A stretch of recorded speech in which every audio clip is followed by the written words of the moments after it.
How you doing? This is Coach DeCarlo. Today we're going to talk about the smack, or what some call the smack heard around the world. Now, what we're not doing, first and foremost, is glamorizing violence. We want to use this incident to let you know how your mind works. And in understanding how your mind works, you're more liable to create the life that you desire. But if you continue to think that the things on the without are controlling your existence, you're more likely to continue in a reactive mode as opposed to responding to the world around you. And again, we're talking about the story of Will Smith, Chris Rock, and Jada Smith. Now, all these people are okay. As a matter of fact, Chris Rock's career really skyrocketed after the event. I'm not justifying what anyone did, nor am I demonizing anyone. But what I want you to understand is how mind works. And I think that in using this example, it's going to give you a better picture and understanding of how your mind works. Let's go to scripture first and foremost. We're told, for the weapons of our warfare are not carnal, but powerful through God in destroying strongholds, casting down every high thing that exalts itself against the knowledge of God, bringing every thought captive to the obedience of Christ, or the Christ mind. Now let's talk about this. And how does this apply to the Oscars? And understand this, the Oscars is one of the biggest events worldwide of its kind.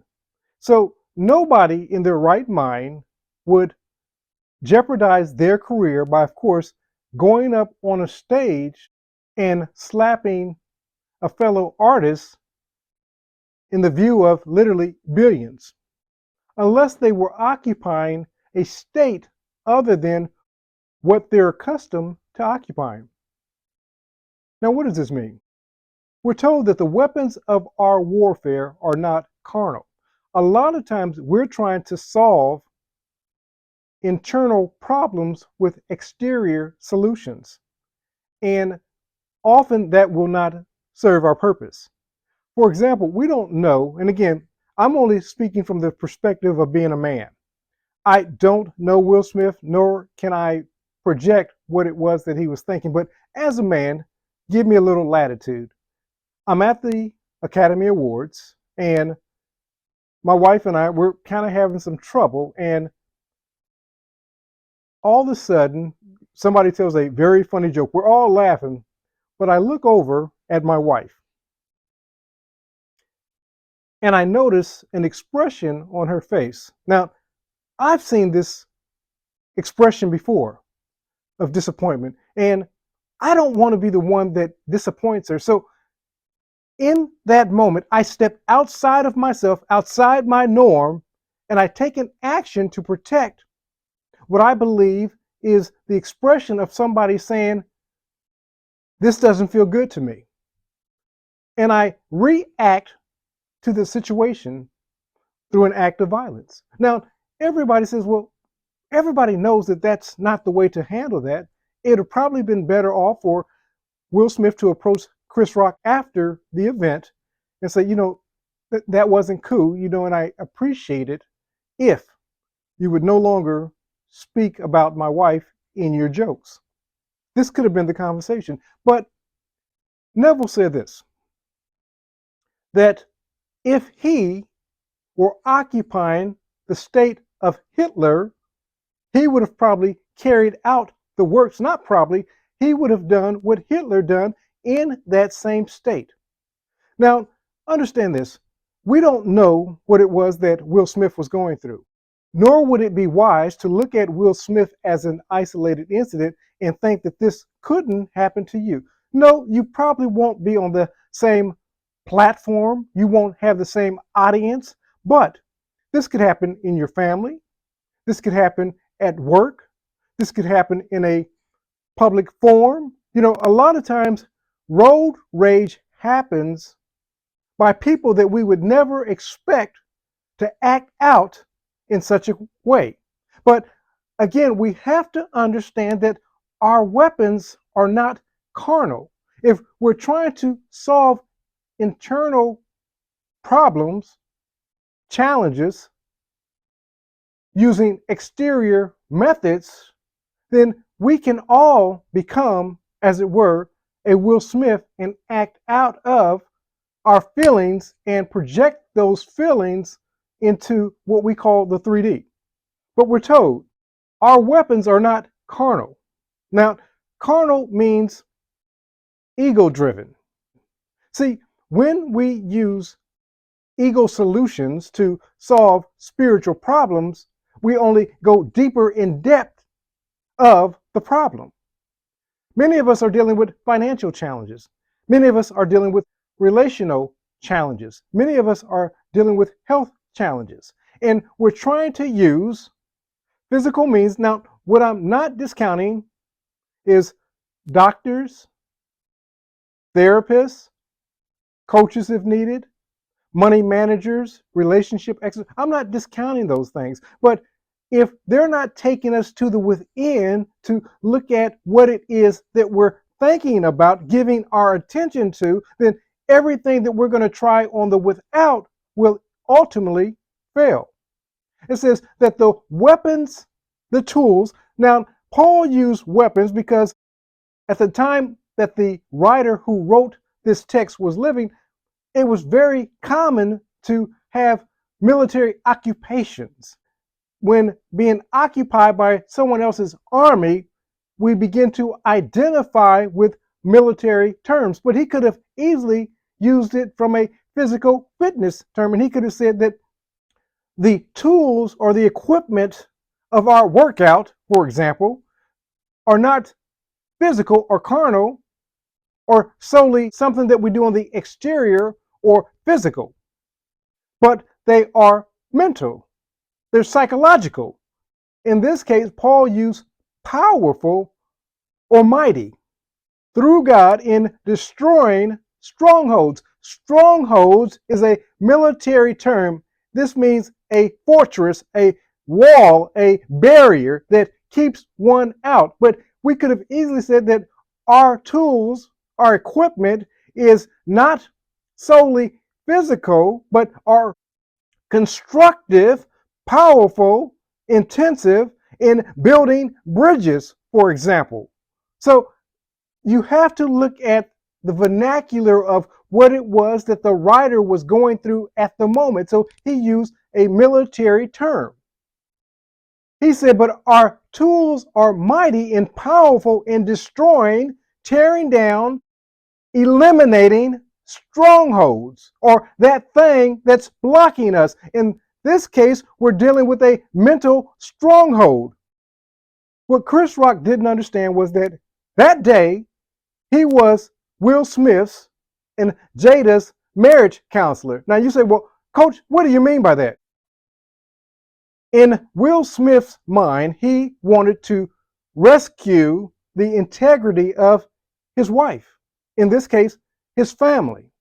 And he thought the way of doing it, now, this was not something that was thought out. It was a spur of the moment, but it was instinctive. We get into the flight or fight mode. Will Smith got into the fight mode, and he wanted to protect his family, or in this case, the honor of his family, not justifying what it is that Will Smith did. I just want you to understand, if you're not operating out of the appropriate mindset, if you're not operating from the power, the insight of God in casting down strongholds. Now, let's talk about this just for a second.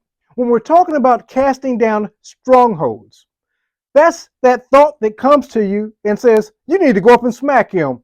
Pause, stop, erase, and replace. If you don't pause, stop, and erase, then you're going to carry out that action. Now, why do I say this? When I was a child, I used to believe that every thought that I had was mine to own. If I thought the thought, then I owned the thought. And I came to realize that that was not the truth. I did not have to embrace, occupy, take on, own every thought. Literally, creators, understand this. Literally, there are billions of thoughts flowing around you right now at this moment. And you grab those thoughts from the stratosphere, atmosphere, the ether, and you bind with those thoughts. This is why a young person can have a brief thought like, you should hurt somebody, and immediately they go out and hurt somebody because they believe, because they thought the thought, that they must own the thought, and they begin to find themselves binding with that thought and acting out from that thought. But you have to teach them that you don't have to own every thought that you think. If the thought is not taking you to where it is you desire to be, then you can erase, eliminate, cast down, destroy every thought, stronghold that rises against the knowledge of good that one desires. We call that God.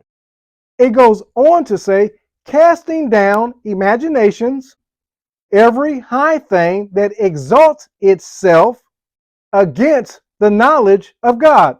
Creators, understand this. When we're talking about God, we're not talking about this religious figure that's hovering in the sky waiting on you to do something wrong. God is that good that one desires. What is it that you desire to manifest in your life? That's your God. So as you focus on your good, what Will Smith wanted at the moment was a better relationship with his spouse. And when he looked into her eyes and he saw her disappointment, he would have done anything to have won her affection. Now, again, I can't know the mind of Will Smith. I'm only speaking from the perspective of a man who's been a man for a little while. And so I understand what was being processed at the moment. Now, Will Smith didn't know the backlash at the moment, nor did he care. Some people say, well, if Chris Rock had been somebody else, Will Smith wouldn't have done what it was that he did. Not so. When you're operating from a flight or fight mode, it doesn't matter who it is. It could have been Dwayne "The Rock" Johnson, and Will Smith would have at least attempted to go up and defend the honor of his wife. And I know that solely by personal experience. When you're in that mode, when men and women are in that protective mode, it doesn't matter. It could be a grizzly bear. We're going to step up to protect the honor of those we love. That's just our nature. But we're told to cast down imaginations and every high thing, pride thing, ego thing that exalts itself. If that thought isn't taking you to where you want to go, then you have to acknowledge it, erase it, and replace it. Again, acknowledge it. Don't say it don't exist. Acknowledge the thought. Where did that come from? Wow. Find yourself surprised. Acknowledge it, erase it. You can mentally see the thought being erased in your mind, or you can say delete, delete, delete, whatever you need to do. But then you replace that thought with something more appropriate. I need to talk to this brother after the event so that we can have an understanding that this is something that I don't appreciate. Then we would have been talking about the Academy Awards as opposed to the slap heard around the world. We're told to bring every thought into captivity. You take and bind that thought. You bind it by saying, this isn't my thought. When you acknowledge it and you begin to replace it, you cast that thought away.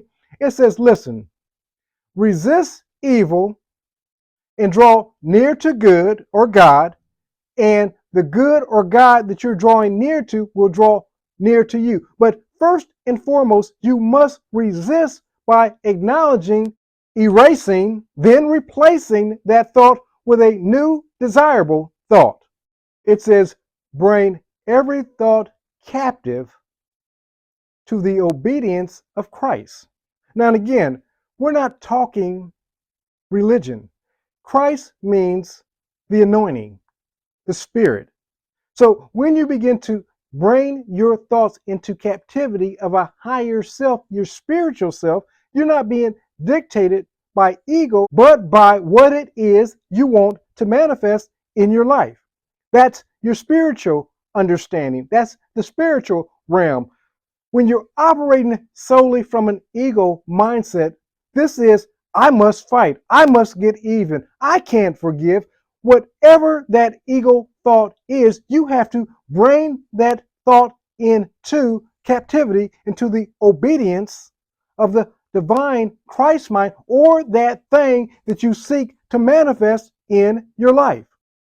Creators, if you take this talk solely to be about Will Smith, Chris Rock, and Jada, then you've missed the point. See, every one of us has the potential to act out from the state of a Will Smith. Neville understood this. He said, listen, if I was occupying or living from the state of a Hitler, then I would have conducted the acts of a Hitler. Whatever it is that you want to manifest, then you have to begin to get into the state of that thing. It's great to find yourself in a state akin to sleep before going to bed. That's a good place to start. But also throughout your day, you have to begin living from what it is that you desire to manifest in your life, whether it be health, wealth, or relationships. No matter what that thing is that you desire to manifest in your life, you have to begin occupying that state so that when that voice comes up and says that you should act out or do something contrary to your nature, you say, that's not who I am. Jesus said of the brothers, they said he went through a village and the villagers did not acknowledge Jesus. And the sons of thunder said, Lord, should we call down fire on them since they're not acknowledging you? And Jesus said this, you don't know what spirit you are of. See, if you understand who you are, then you understand that there's no need to call down fire on these people, but you need to begin praying that the eyes of their understanding is open. What I'm asking you to do is not to condemn Will Smith, not to feel sorry for Chris Rock, not to ostracize Jada Smith, but to realize that you're all the characters in the story. And at any given moment, you likewise can experience a similar event if you're not mindful. See, this isn't about Will Smith's story. This is about your story. And as you begin to occupy and understand how these principles work, and you begin to utilize them in your favor, you will have the life that you desire. But remember this, creators, that only you can create your perfect world. Not God or man. Only you can create your perfect world. This is Coach DeCarlo saying have a great and abundant day.